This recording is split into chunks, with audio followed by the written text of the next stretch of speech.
नमस्कार दर्शक बंधु एबे एही मानकु मिलबाउ जाउची सुभद्रा टंका। तो चलंतु जानिबा डिटेल सहित जानिबा पूर्व मु कहि रखिबि कि जदि आपण माने हमर ए चैनल को नुआ आछंती निश्चित भाव में ये चैनल को लाइक शेयर सब्सक्राइब करूँ। तो गवर्नमेंट तरफ को नु आर्टिकल आसी आर्टिकल कौन लिखा है सुभद्रा विषय चलतु पढ़ा ना अगस्ट 9 रे सुभद्रा तृतीय किस्ती मिलवा जाऊँगी।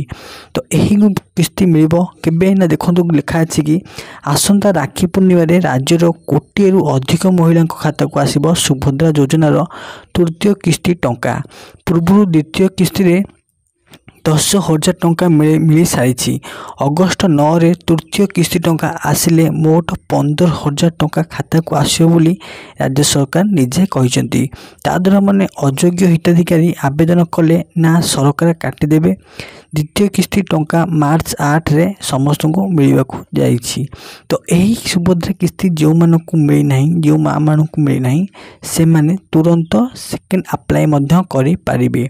तो आउ एक सरकार राज्य सरकार कहते कौन ना यही सुभद्रा टंका जो मैंने वंचित होती माने जो मैंने पाई नाहांती से माने मध्य अभियोग करें केउठारे ना आपण ग्राम पंचायत जो अच्छी आपण ग्राम पंचायत आप अभियोग करें सुभद्रा योजना पाइबार योग्य हिताधिकारी माने किंतु से माने पाई नाहांती। चलंतु आज वीडियो किपरि लागला कमेंट माध्यम निश्चित भाव जनइबे। आज वीडियो एटो कुछ जय जगन्नाथ।